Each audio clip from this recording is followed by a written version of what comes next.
Hello, I am Quinny. Welcome to the channel, guys.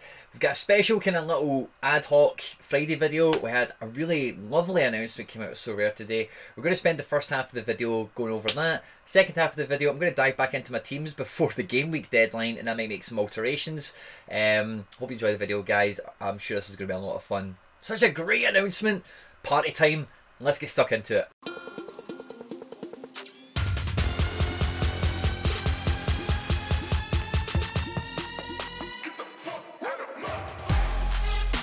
It is known as the expansion pack. Okay, so covering your favourite football tournaments from around the world.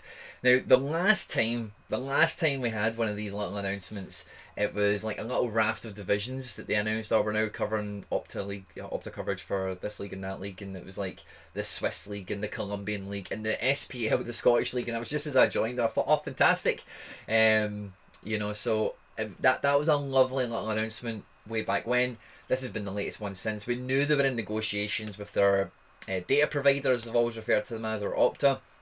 And it's good that we've now got some developments from that. So we've got such a wide range of increased utility now going to be littered throughout the platform. International tournaments, first of all. The European Championship, the main one, the Euros, is confirmed. So all those champion cards you thought you were just about to put on the shelf and let them gather some dust over the summer and put them into training, you're going to have some matches for them. The European Under-21 Championship, which is going to be, for me, the highlight of the summer. The Euro Under-21s, if any of you guys have been here since like the Football Index days, you'll know that, you know, from scouting players through that tournament, like, it's going to be good. It's going to be really good, and the Under-23s, Under-23s is going to be amazing. Copa America should be very fun as well. But my first experience of Copa America in any of these kind of settings, all the World Cup qualifiers, which is incredible, especially for I really and I don't want this to come across the wrong way, right? But I'm very surprised that they're able to get that for the African countries, because, like, you know, the World Cup qualifiers, and I suppose maybe from third round, maybe a lot of the minnows will be, but you know, I don't know how you get data from some of these places. You know, so remote and so small. So maybe that third round thing might take a wee bit of that out. But with those kind of more rural territories in that respect, just in terms of like the football's just less developed infrastructure wise, I would always be cautious of, you know, the odd game, and it's just a very small footnote, I don't even know why I'm saying it, but hey ho. Asian World Cup qualifiers as well, which is lovely for all your Korean internationals, Japanese, and even in these leagues you're picking up like Thailand internationals and all the other kind of countries around the region. So they'll be, honestly, the Asia region now has been up a level in terms of possibilities.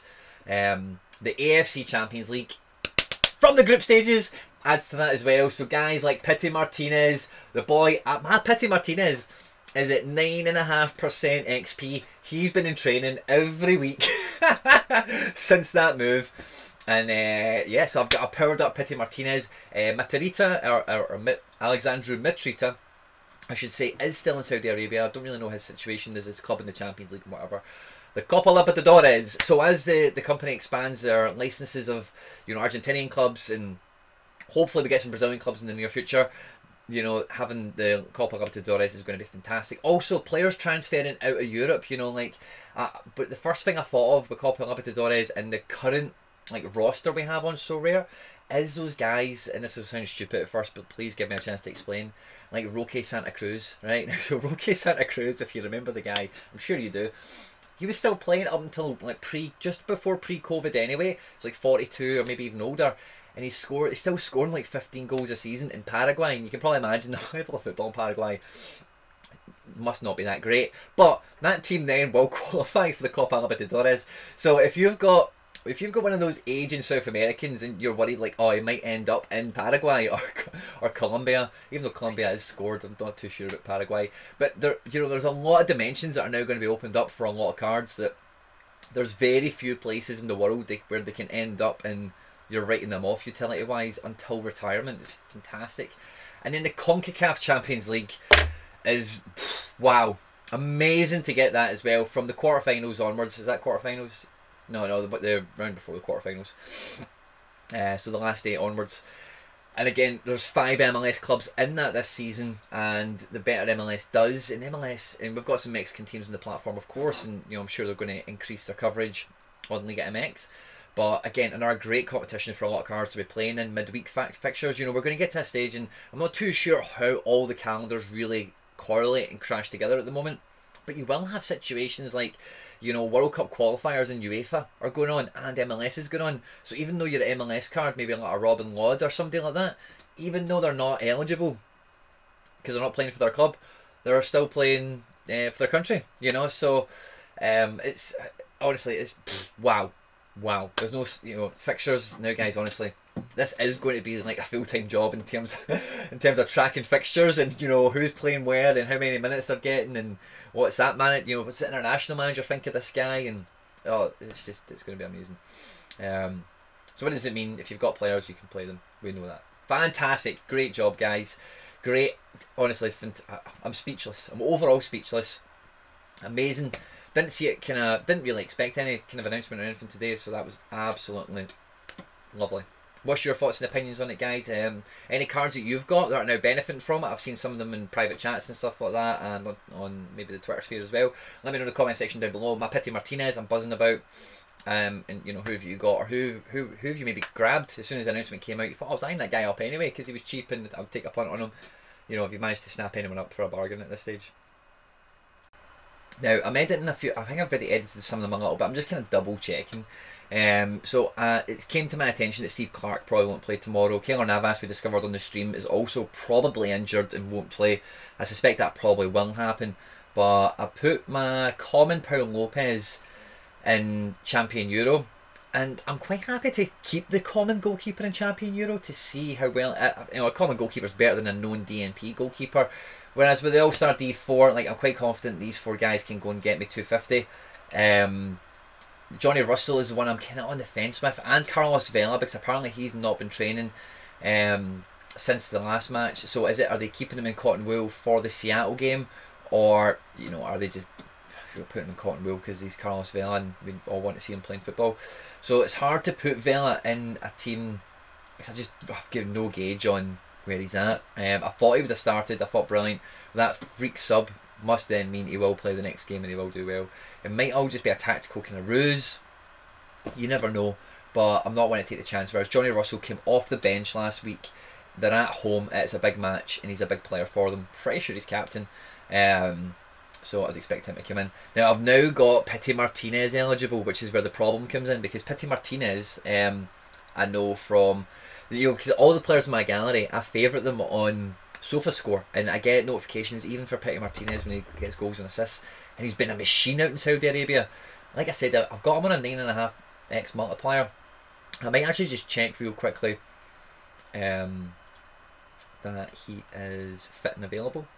Yeah, unfortunately he's not really been in the squad the last little while. I can't really see too much. I'm not going to go doing Google News and stuff like that now. I'll investigate that another time. It's not viable for this game week. That's all I'm kind of interested in at the moment. So I think I might just be hanging my hat on Johnny Russell. I'm not sure if there's anyone else I would really want to be pulling in for this. I've got Sorloth. So Sorloth, the conundrum goes on. Do I maybe bring him back in? So I reckon, and I almost certainly know he will feature. But so I think Johnny Russell will also feature. It's quite a tough one. Carlos Vela. Nah, I'm not going to go Carlos. I'm going to stick with Johnny Russell, I think. So I'm making a little alteration to my All-Star D4. I think as a result as well, I think I've made a change under 23s somewhere, somehow. So under 23s, yeah, it's my strongest lineup. I'm still happy to keep that. I'm not going to alter that.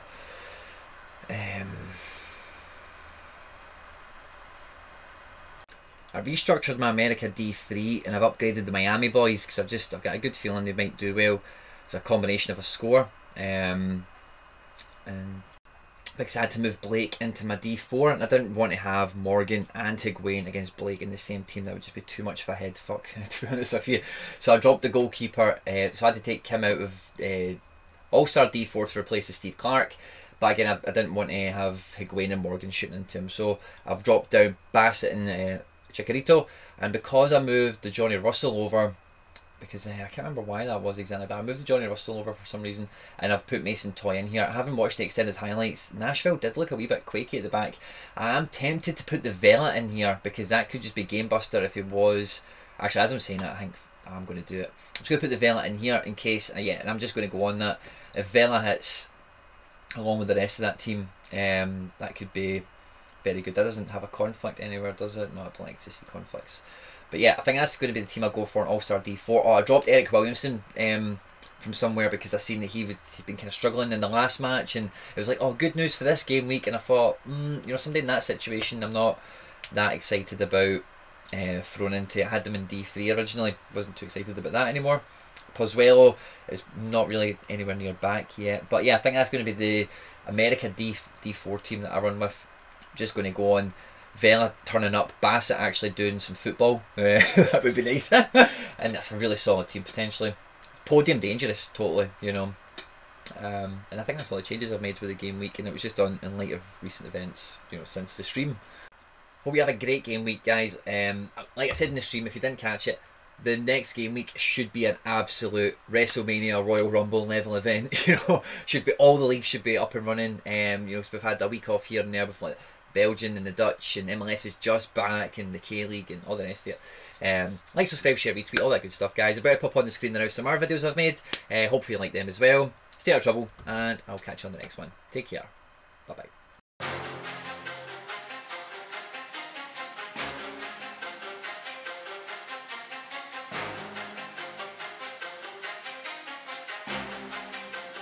Turn around.